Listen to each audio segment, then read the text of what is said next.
Hello friends, and welcome to some more thoughts on rewilding and nature and connection from this wonderful piece of land in the south of Spain. In the background you may hear some thunder that's approaching. We've had a wonderful wet season this year. And the rainy season here in southern Spain, just 10 miles from Africa, is of great importance for all of the animals, all the plants, all the beings that inhabit this land. And we've been blessed. And another storm, this one called Conrad, is on the way. And again, he will give us so many benedictions, as they say here, for the land. Now I'm going to make a tea, and whilst I'm making a tea in this little corner of the finca, I'll just take you around and situate you so you can see exactly what I'm sitting in. So as I said, the land here is full of these, what in the southern England, particularly in Hampshire and Dorset, would be called hatches. These are dense, roughly circular areas of young trees or coppiced or pollarded trees, which I will tell you a little bit more about soon. And when the hatches, these little circular copses, are opened up, they can be truly magical places, like this one. And here, surrounded by these old trees with a little shelter, so simple, we can sit and feel and wait for the welcome of nature, listen to the story she's telling us today. Each day, every day, a new story, or even stories, several stories. And if we hop under this shelter here, we can see these old trees, multi-stemmed trees. And this is the low cut that's coppicing. And under her welcoming shade and shelter, we can tell stories, listen to stories, relax, eat, play, learn. And now we'll have a cup of tea and carry on with the tale of today. So welcome back, and I have my tea now. And I used two words earlier, coppicing and pollarding, and I'd like to talk a little bit or share some thoughts about these techniques, and also about this idea, this concept that's quite fashionable now, called rewilding, and how we, Homo sapiens, fit into this picture.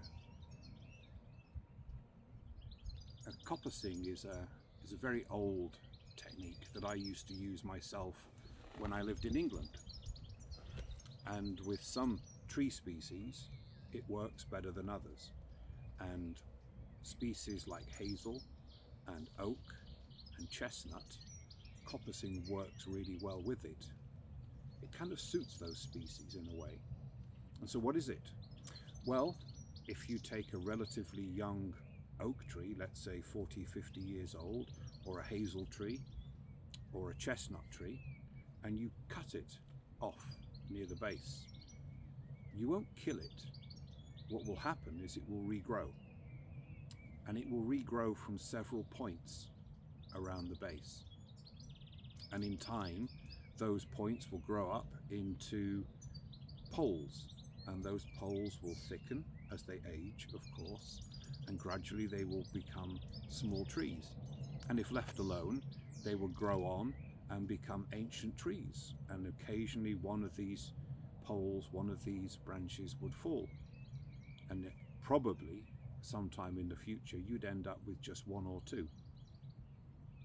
But if you take those poles when they're young, let's say as thick as a broom handle, they're straight and they're very useful.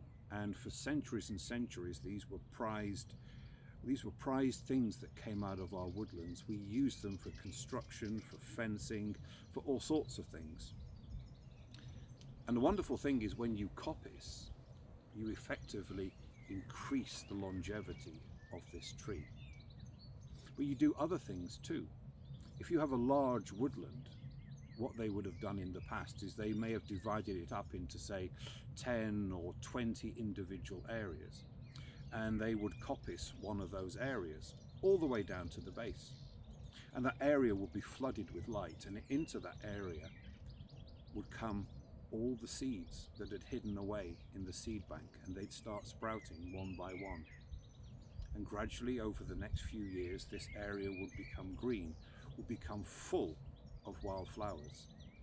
And attracted to those wildflowers, of course, you get insects such as butterflies and moths and bees and hoverflies and many, many other species too.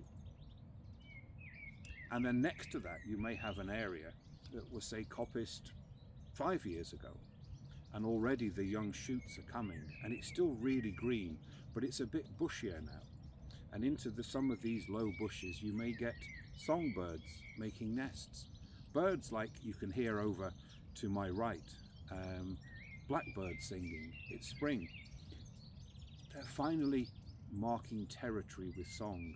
This blackbird is saying, "This is mine," and is saying to the female, "Come and look at this resource that I'm holding for you, that we can hopefully raise our family here."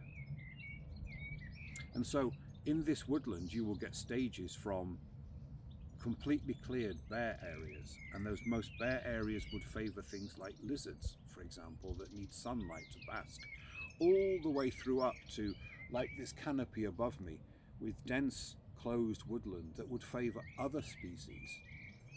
And so this is a wonderful example, coppicing, of nature and Homo sapiens, humans, working together, providing a valuable resource for us and a valuable and varied resource for nature.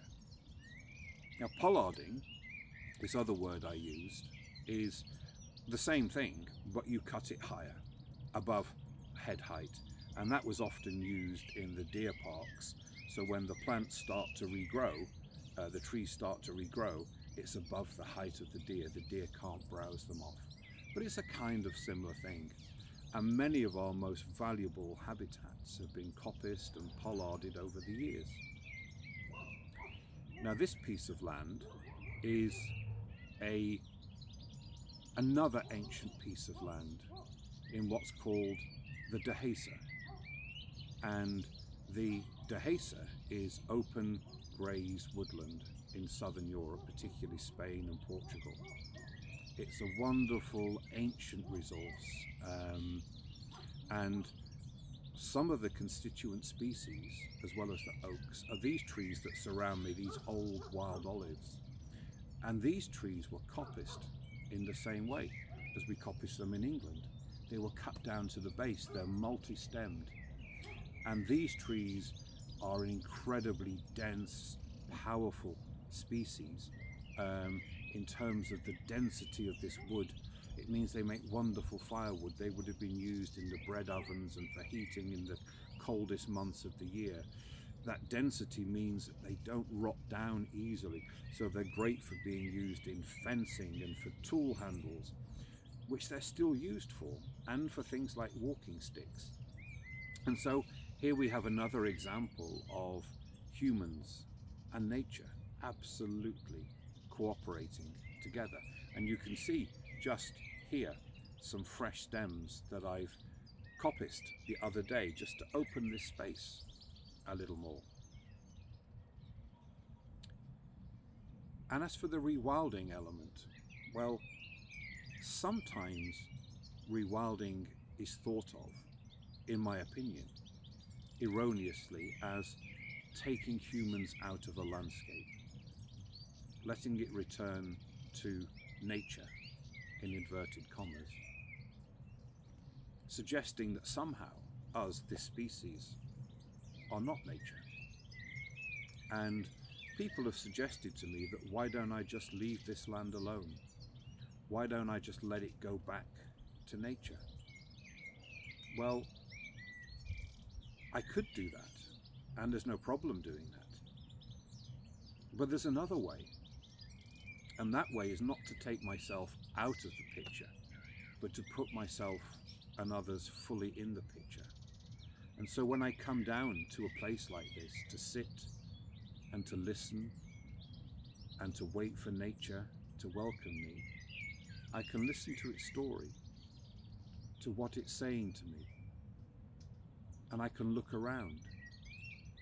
And with instinct that isn't of the mind, but is of something much deeper and older, this landscape, this place, this home, this personal ecology of mine that I happen to steward for now, not in an ownership sense, but in a caretaker sense, in a sharing sense, may suggest to me that, look, this old oak tree here, it's thrown out some young oak trees, and these young oak trees are becoming covered with brambles, and the young oak trees are slowly disappearing underneath. Perhaps you could clear some of these brambles and open up this land to allow those trees to come through.